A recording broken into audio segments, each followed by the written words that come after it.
La bonne nouvelle du jour, incarnée par Karina Chabour et ça rime. Les programmes audiovisuels français s'exportent bien. Leurs ventes à l'étranger ont même atteint un record historique l'an passé. C'est ce qui ressort de l'étude annuelle du Centre national de la cinématographie qui vient tout juste de paraître. Karina Chabour, d'abord, quels sont les principaux enseignements de cette étude? Alors, on va regarder d'abord le montant total des ventes, tout programme confondu, toute zone géographique confondue. Donc, en 2014, 153 800 000 euros vendus dans le monde. C'est 12,1% de plus que l'année précédente.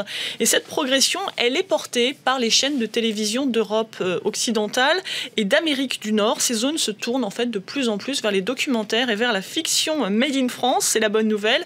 La fiction française est d'ailleurs le genre qui a le plus progressé en Amérique du Nord, où il faut dire qu'elle partait de très très loin. Et puis les autres zones où la France a vu la progression, ses programmes, ses exportations augmenter le plus, c'est l'Asie, l'Océanie, l'Europe centrale et orientale, mais aussi l'Afrique. En revanche, les chiffres ont un petit peu baissé pour la deuxième année consécutive en Amérique latine ou encore au Moyen-Orient. Alors, quels sont les programmes qui marchent le mieux ? Alors de tous les programmes, ce sont les ventes de fiction qui ont le plus progressé.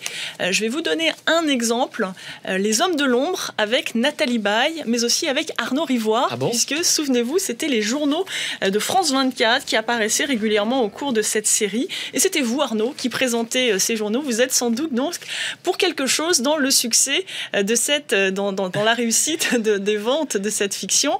Et puis il y a un autre genre également, mais lui qui plus traditionnellement marche bien à l'étranger, un genre français ou un genre où la France excelle, c'est l'animation. Même si les ventes ont un petit peu diminué l'année dernière, elles restent encore très importantes. Alors un exemple là aussi d'une série qui a très bien marché dans le monde entier quasiment, Les Lapins Crétins. Vous allez en voir quelques images. Rien à voir avec Les Hommes de l'Ombre. Absolument rien à voir. Là on est dans un tout autre genre, beaucoup plus, on va dire, enfantin. Et puis les ventes de documentaires également ont bien progressé, plus 13,2%, de même que d'autres genres comme les jeux, ce qu'on appelle les émissions de flux, les variétés, avec une hausse là de 13,5%. Alors pourquoi une telle hausse ? En particulier pour la fiction et le documentaire, on peut parler d'une montée en gamme, avec notamment des aides du Centre national de la cinématographie pour aider à l'écriture, au développement de ce genre, pour qu'il soit plus adapté à l'international, pour qu'il soit de meilleure qualité, puisque vous savez qu'à l'étranger, il y a une forte concurrence.